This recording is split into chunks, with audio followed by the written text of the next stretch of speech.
तेज सांग मैंने सिंदूर खेल सीरियल एपिसोड रे आपण मैंने देखा पाइबे एबे मल्लिका आद्या को हैरान करने जाशुणी एक नुआ षड्यंत्र करुच्ची। हाँ सांग मैंने आपण मैंने देखा पाइबे आज स्कूल जिते खेल प्रतियोगिता चली ए समय आन्या देखुं जदि अन्नी ए खेल में हारीज ताले ता मन दुख हो जाशुणी आन्या ए खेल हारी जाती आनी की सी जिते दिखती आनी जिते जीति जाऊँच परिवार लोक अनी की देखी ताली मारे आउ कहे आम अनी जीतिला आनी आसी अंशु कहते बापा देख ए खेल में विन कली एबे मु बहुत खुशी अंशु खुशी थे आ मल्लिका एत कह हाँ अनी तो पाई मु बहुत खुशी अच्छी किंतु अनी मल्लिकार कथा किसी भी शुणबनी से आद्या पाखु चली जाए आउ कहे टीचर मैम देख मुझे खेल जीतीगली एत आद्या आन्या अनी की देखी बहुत खुशी हे आत मल्लिका को झटका लगुच आ मल्लिका कहूँ देख अंशु ए झीपाई मो पुओ मो पाखे रोनी आद्या ताको केमिति गुणी करी से कथा मुझे एज भी बुझीपाऊनी अरे अनी मो पाखे रहा दरकार ना तुम कहना आउ अंशु एत कह तुम एमती आद्या को कहीं सबुथ दोष दौच ए तुमर भूल अच्छी तुम जदि मो पुओ को ठीक से भल पाइबा दब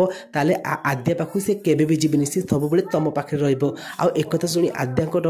मन खुशी हो जाऊँगी किंतु मल्लिका रागी जाए कहती ए माँ झील को मुझे जमा भी छाड़बी आंको जीवन नहीं जीवी। तो फ्रेंड्स आपण कौन लगुच कौन सतरे मल्लिका आद्या और आन्यार जीवन नहीं जीव आगक जानवा चाहूँगे आम यूट्यूब चैनल सहित जोड़ी रुहतु। आज वीडियो भल लगे वीडियो को लाइक करेंगे।